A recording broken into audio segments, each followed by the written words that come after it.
Quantitative analysis. बेटा जी qualitative analysis में आपने देखा कि किसी ऑर्गेनिक कंपाउंड के अंदर आपके पास कौन कौन से कंस्टिट्यूएंट्स एटम्स हो सकते हैं, carbon, hydrogen, nitrogen, oxygen, sulphur, halogens. अब हम बात करेंगे कि वो कितने होंगे, तो क्वांटिटी से रिलेटेड है, इसलिए अब क्वांटिटेटिव एनालिसिस बहुत छोटी सी वीडियो है। इसकी खासियत ये है कि यहाँ पर आपके पास क्वेश्चंस जनरली यहाँ से आ जाते हैं, जैसे लीबेग मेथड किसके लिए था, या कार्बन के एस्टिमेशन के लिए कौन सा मेथड यूज होगा। नीचे 4 ऑप्शन होते हैं, हमने देखे नहीं होते नहीं है। दूसरा, जब न्यूमेरिकल्स आते हैं तो ये सारी चीजें उसके अंदर होती हैं, बस हमें फॉर्मूला याद नहीं होता। तो ये आपके पास एक मेमोरी बेस्ड कॉन्सेप्ट है जिसको आपको ऑब्वियस सी बात है याद करना होगा, थोड़ी सी प्रैक्टिस करनी होगी और बहुत आसान है। तो चीजें हैं बिल्कुल सिंपल सी जो आपको याद रखनी है। सबसे पहले कार्बन और हाइड्रोजन, कार्बन और हाइड्रोजन दोनों को ही टेस्ट करने के लिए हमने यूज किया था CuO, जिससे कार्बन से बना था CO2 और हाइड्रोजन से बना था वाटर। तो वही उन दोनों की एस्टिमेशन के काम आते हैं। और एस्टिमेशन क्या था, लीबेग ने, उसी के नाम पे इस एस्टिमेशन मेथड का नाम दिया गया लीबेग कंबस्शन मेथड। बिल्कुल आसान है, आपके पास 12/44, 12 यहाँ पर डिफाइन करेगा कार्बन का मास, 44 यहाँ पे CO2 जो बना था उसके अंदर, multiplied by mass of CO2 form divided by mass of organic compound, जिसको हम पूरी वीडियो के अंदर कैपिटल M के नाम से डिनोट करेंगे, और परसेंटेज है तो मल्टीप्लाइड बाय 100। ऐसे ही हाइड्रोजन के केस में क्या निकला था, H2, तो अब की बार क्या आ गया, 2/18 पानी बना था भाई, multiplied by mass of H2O form divided by mass of organic compound, जो भी आपने लिया है, जितना भी आपने लिया था, मल्टीप्लाइड बाय 100।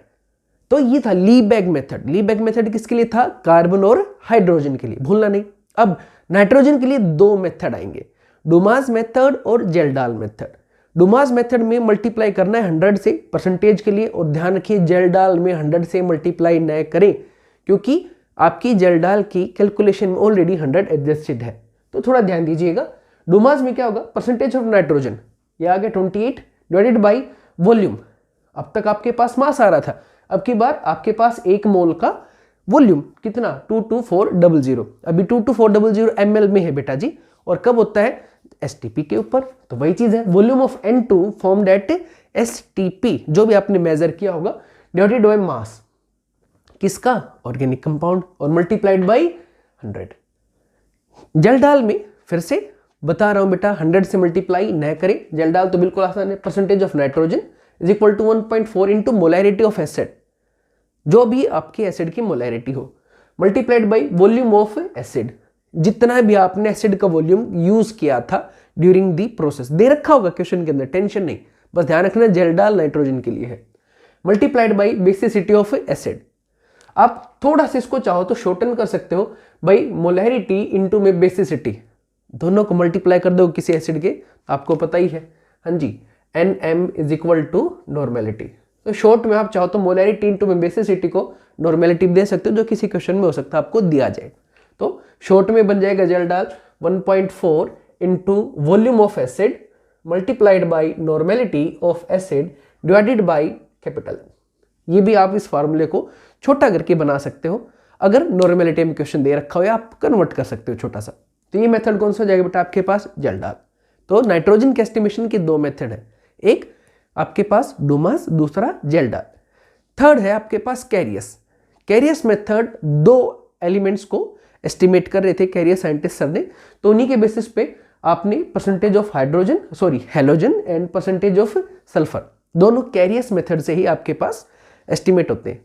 एक प्रैक्टिकल क्या था, कैसे था, वो बहुत अलग चीज है, अभी हम सिर्फ शॉर्ट में करें for the competitive point of view, अगर यहां से क्वेश्चन आए तो हैलोजन के लिए क्या था, एटॉमिक मास ऑफ हैलोजन, देखो सब में ऊपर एटॉमिक मास ही आ रहा है, सब में देखो बेटा, सब में, इसमें मोलैरिटी और कुछ अलग पंगा है क्योंकि मेथड ये अलग था, डिवाइडेड बाई 108, ये किसका मास है, Ag, क्योंकि बेटा याद करो आपने क्वालिटेटिव एनालिसिस में लास्ट वीडियो ही थी, उसमें आपने यूज किया था सिल्वर का मास कितना, 108, तो 108 plus atomic mass of halogen जो भी था, क्लोरीन, ब्रोमीन, आयोडीन जो भी था, multiplied by mass of AgX formed, जो जितना भी प्रेसिपिटेट फॉर्म हुआ है, चाहे वो व्हाइट हुआ है चाहे वो येलो हुआ है, 2 ही प्रेसिपिटेट हो रहे थे, divided by capital M mass of organic compound, और मल्टीप्लाइड बाई 100। बिल्कुल सिंपल है।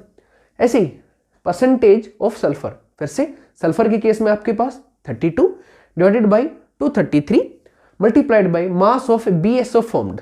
इस केस में आपके पास BSO फॉर्म होता है जिससे उसका एस्टिमेशन होता है, divided by molar mass, sorry divided by mass of the organic compound taken और मल्टीप्लाइड बाई 100। अब आपके पास आया फॉस्फोरस। फॉस्फोरस का एस्टिमेशन इग्निशन मेथड से हुआ था। यहाँ इग्निशन साइंटिस्ट का नाम से मतलब नहीं, इग्निशन से मतलब रखिएगा। तो इग्निशन मेथड किसके लिए था? फॉस्फोरस के लिए। तो परसेंटेज ऑफ फॉस्फोरस क्या था?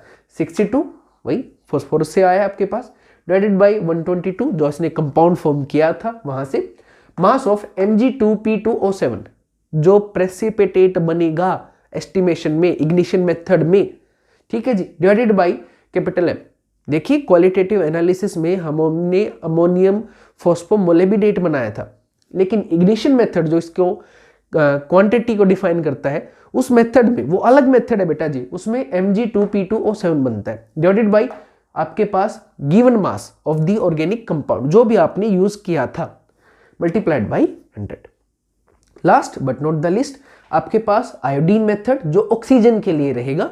ऑक्सीजन पता करना हो किसी आपके कंपाउंड के अंदर कितनी है, तो उसके लिए आपके पास आयोडीन मेथड, फिर से आयोडीन का मास 32 डिवाइडेड बाई ऑक्सीजन का मास, सॉरी बेटा, 32 divided by 88 multiplied by mass of CO2 formed, जितनी भी CO2 फॉर्म होगी, क्योंकि इस मेथड में जैसे ऊपर वाले में आपके पास CO2 बनी थी ऐसे इसमें भी आपके पास CO2 बनेगी। तो mass of CO2 form divided by आपके पास mass of organic compound taken जो भी हमें मिला था और मल्टीप्लाइड बाई 100।